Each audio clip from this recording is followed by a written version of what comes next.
Welcome, esteemed scholars and defenders of the Imperium. Today we delve into the awe-inspiring world of the chaplains. These figures are more than warriors. They are the guardians of faith, the keepers of loyalty, and the spiritual backbone of the Emperor's finest.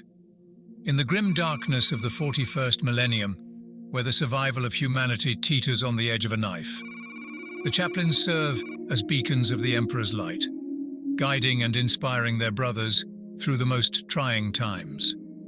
As we journey through the legacy of these unyielding sentinels, we will explore their origins, their symbols, their role within the chapters, and the spirit they wield in the name of the God Emperor.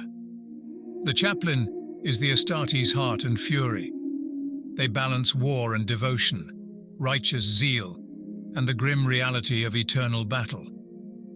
By understanding the chaplains, we gain insight into what drives the Adeptus Astartes forward, what compels them to face horrors unimaginable, and what keeps them resolute when all hope seems lost. So please, sit and listen closely. In the era of the Great Crusade, the Emperor, guided by his vision of a secular imperium, had forbidden religious worship, instituting instead the imperial truth, a doctrine of reason and secular progress. Yet, many of the nascent legions maintained forms of spiritual mentorship within their ranks, bolstering the morale and discipline of their warriors, with advisors whose roles were, to varying degrees, spiritual. Among these, the 17th Legion, the Word-bearers, stood apart. Their primarch, Lorgar, held the Emperor in a reverence unusual among his sons, elevating the Emperor to a figure of worship. Under Lorgar's guidance, the Word-bearers developed the position of the chaplain, or, as they called them, heralds, who originally delivered the imperial peace message to the planets and empires outside of the Emperor's light. They evolved into figures responsible for ministering to their Astartes brethren's moral and spiritual needs, emphasizing a higher moral order under the Emperor. While the Word-bearers institutionalized this role formally, they were not alone in pursuing some form of spiritual guidance within their ranks. Other legions, influenced by their unique cultures and traditions, developed roles with similar spiritual overtones. For instance, the Blood Angels had wardens and mentors charged with upholding the Legion's traditions and laws, and leading solemn remembrance rites. The Salamanders appointed certain warriors as the voices of fire, tasked with perpetuating the teachings of their primarch. The turning point for the wider adoption of these proto-chaplains was the Decree of Nicaea, which forbade the use of psykers among the legions, became a turning point for the chaplaincy's influence beyond the word-bearers. With the loss of the librarians, Lorgar offered his chaplains to assist other legions, supporting former librarians in their return to more standard roles. This gesture resulted in a broader adoption of the chaplaincy across various legions, including the Dark Angels, Emperor's Children, World Eaters, and Death Guard. However, it was not universally accepted. Some primarchs, like Sanguinius, continued with established structures, trusting their wardens over new positions introduced by outside influence.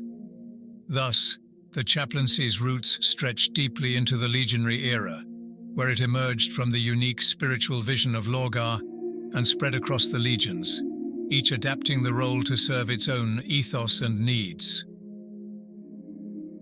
In the wake of the Post-heresy, the role of chaplains within the Adeptus Astartes expanded to meet the needs of a shattered and wary Imperium.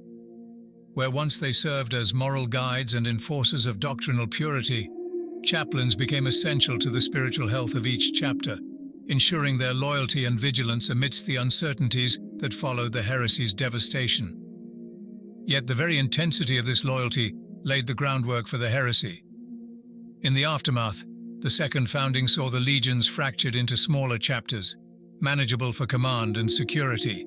Each chapter, distinct in traditions, discipline and culture, required guardians of faith to protect against the influence of heresy and treachery. Here, the chaplaincy became a mainstay across all chapters, evolving into the custodians of purity and fierce loyalty to the Emperor. Charged with detecting heretical influence, they emerged as defenders of discipline and the soul of each chapter, fortifying it against the corruptive forces that had brought ruin upon the old legions. They are responsible for curating and leading these beliefs, ensuring that even amid the Imperium's religious dominion, each chapter remained true to its distinct identity. Their role as keepers of history fostered a continuity that strengthened the warrior's sense of belonging, whether through battle rituals, rites of remembrance, or oaths of loyalty before each engagement. On the battlefield, chaplains embody more than just the strength of a space marine. They become living icons of the Emperor's eternal vigilance and the chapter's spirit. Their black armor, stark and foreboding, adorned with skull motifs and grim relics of the chapter's past, is a reminder to friend and foe alike of the relentless inevitability of death, and the conviction that nothing, not even mortality, can shatter the will of the Adeptus Astartes. In the fury of combat, chaplains become a rallying point for their battle brothers, their presence and words binding warriors together in an unbreakable resolve. These chaplains are as visible as they are visceral, their every movement a testament to duty that endures beyond flesh or fear. As the tide of battle swells, so does the chaplain's voice, carrying over the chaos with exhortations forged from ancient oaths and the deeds of heroes long past. Through words that cut through the haze of war, they tap into their brothers' deepest convictions. Their oratory is not simply rousing. It is a reminder of the legacy each Marine upholds and the valor required to honor it. Each phrase spoken, each prayer invoked is designed to strip away the frenzied adrenaline of combat and replace it with a sense of purpose so pure that even mortal fear dissipates in its wake. It is not survival that drives a Marine in the presence of a chaplain, but something far more indomitable, a need to embody the honor of those who came before and those who will follow, a sense of duty that becomes unstoppable. In this way, the chaplain transforms the battlefield into a sacred space, his words turning raw emotion into tempered will. A chaplain in full stride, his skull-faced helm cutting through smoke and blood, is more than an image of terror to the enemy.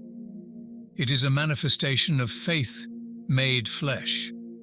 They remind every warrior that while wounds may take the body, and even death may claim it, the honor and purpose of their chapter live on.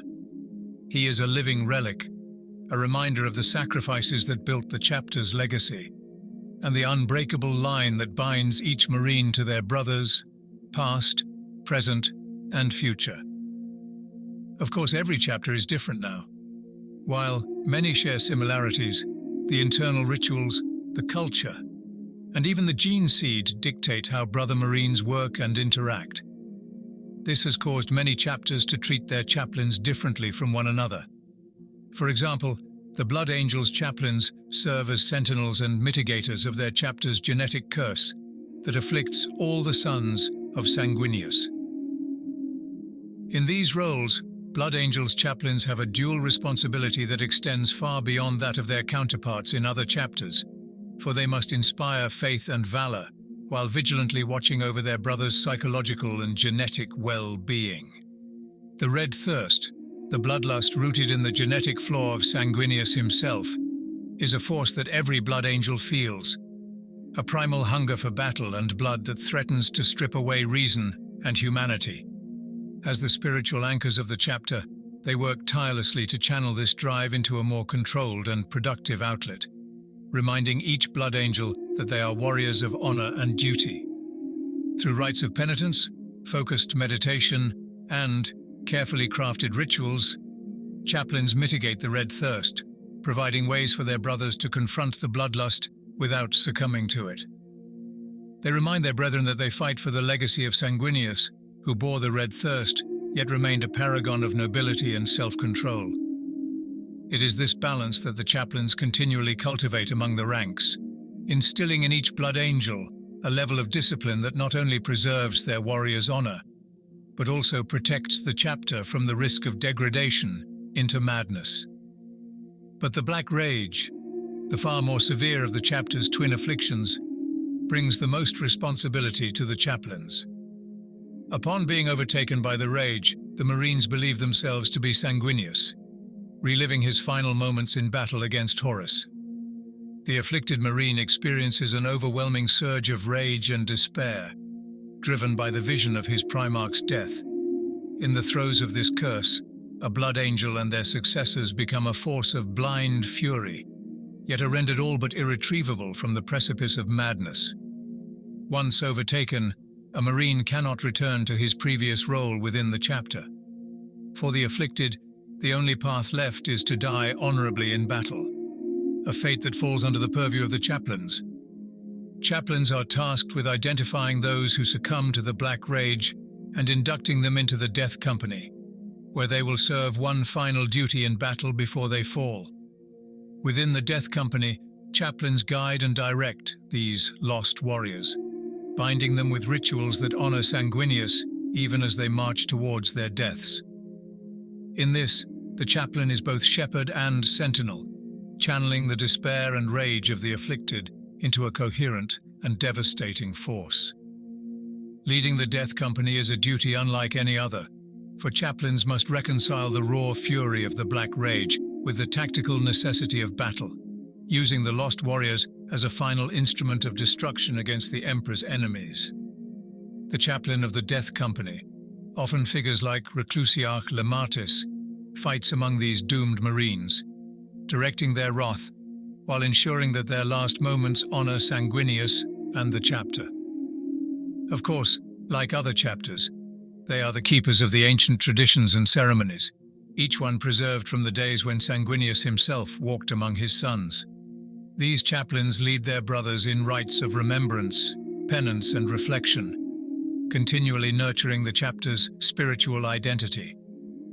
While other chapters may view such practices as sentimental, for the Blood Angels, these rituals hold a vital purpose. Or in the Space Wolves, the role typically filled by chaplains in other chapters is occupied by figures known as wolf priests. These wolf priests are spiritual guides and moral enforcers, merging the duties of a chaplain and an apothecary. This unique fusion reflects the cultural identity of the Space Wolves, where the lines between the physical, spiritual, and ancestral are interwoven. For the sons of Fenris, wolf priests are revered as shamans, healers, lawkeepers, and even judges, individuals who embody the soul of the chapter and keep the flame of their heritage alive. They wield an influence over the chapter as practical as spiritual. They guide the warriors of the Space Wolves with deep-rooted wisdom, derived not only from the Emperor and Leman Russ, but also from the primal and ancient traditions of Fenris. They are responsible for selecting and initiating new recruits, drawn from the clans of Fenris.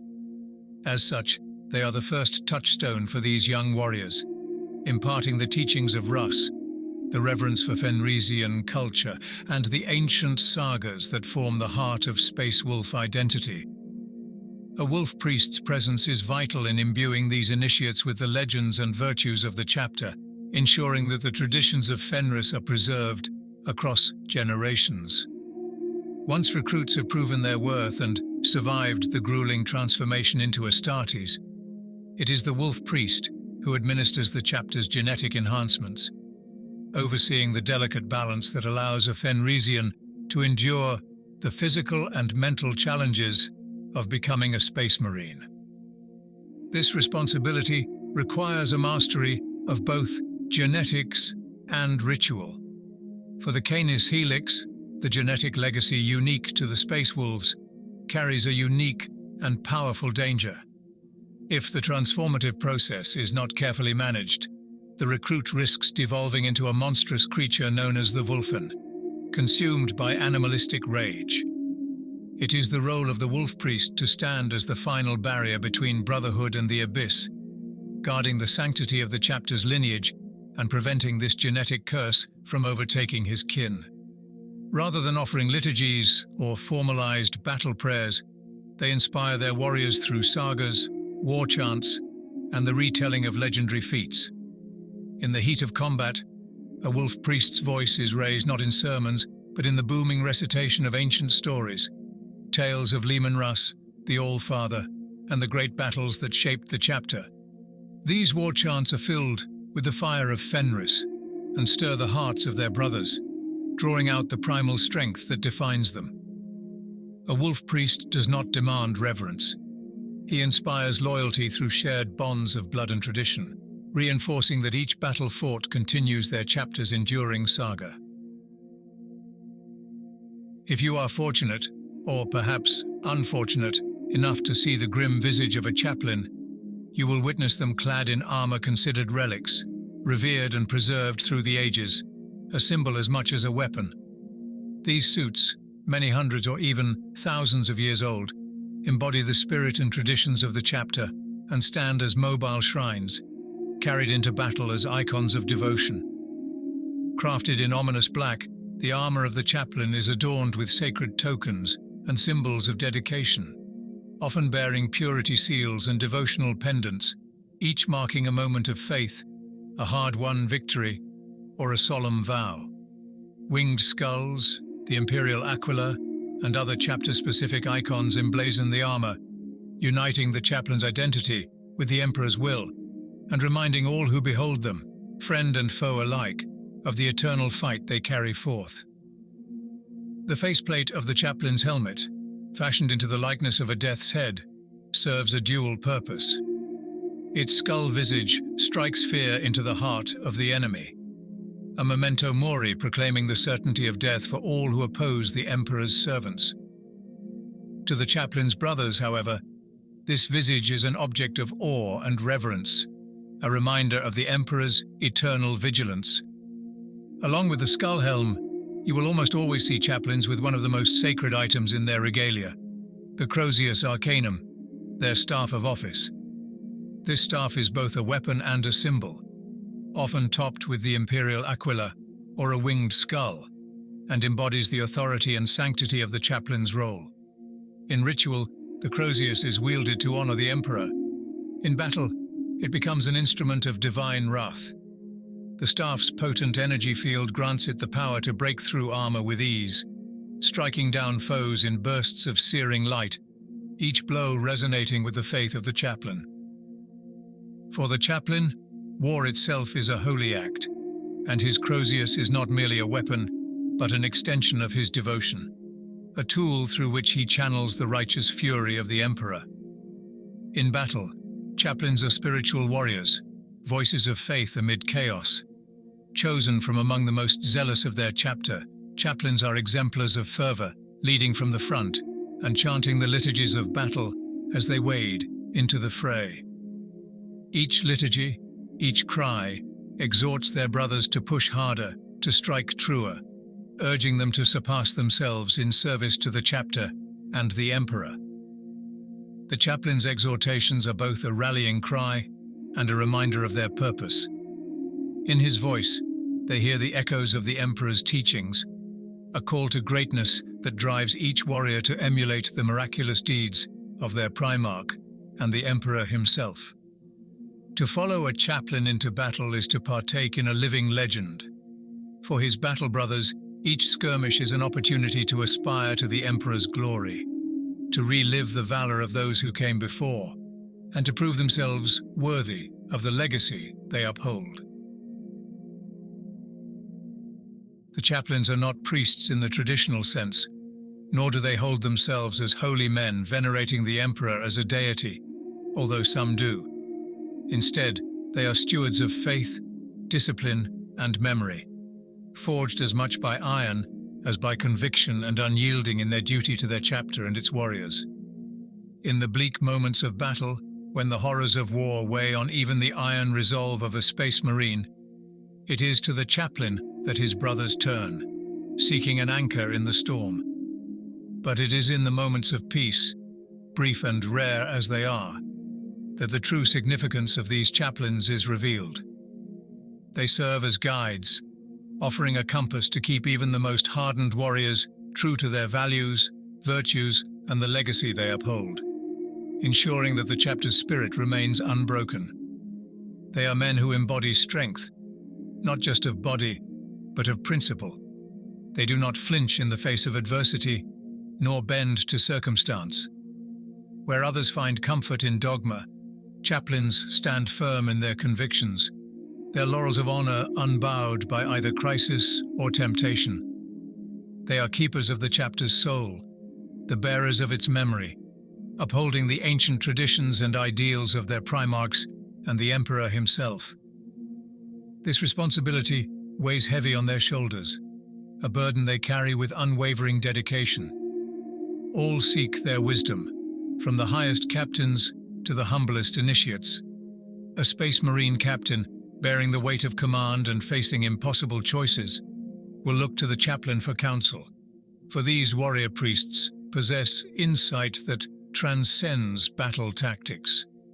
They remind their brothers of the values that define the chapter, distilling each decision down to what aligns with their creed. To an aspirant, still young in the ways of the chapter, the chaplain is the keeper of the path, the voice of guidance and discipline who instills in him the virtues that will define his life as a Space Marine. In many ways, chaplains are the living history of their chapters. They carry the tales of legendary battles, each honor and tragedy, and each brother who fell in service. A chaplain teaches not by soft words, but by example, embodying the resolve and courage of those who came before. His stories are not just reminders of the deeds their chapter holds sacred, but a living connection to the past, forging an unbroken chain from past to present. This deep connection to the chapter's history is what gives them their unique perspective and wisdom. Chaplains hold a role unlike any other in the Adeptus Astartes. They are both warriors and spiritual leaders, charged with maintaining the faith and morale of their brethren in the darkest hours of conflict. Clad in black armor adorned with bones and skulls, a chaplain embodies the duality of fear and inspiration. His appearance is a reminder of mortality and duty. He carries the Crozius Arcanum, a weapon, a badge of office marked with the symbols of the Imperium. In battle, his voice rises above the din, reciting litanies that strengthen the resolve of his brothers and remind them of their sacred mission. Yet for all his power, the chaplain must balance strength with restraint, faith with discipline. They are men of unbending will and zeal who minister to their fellow Space Marines, keeping the lore and history of their chapters alive, and reminding all from serf to chapter master what it means to be a Space Marine.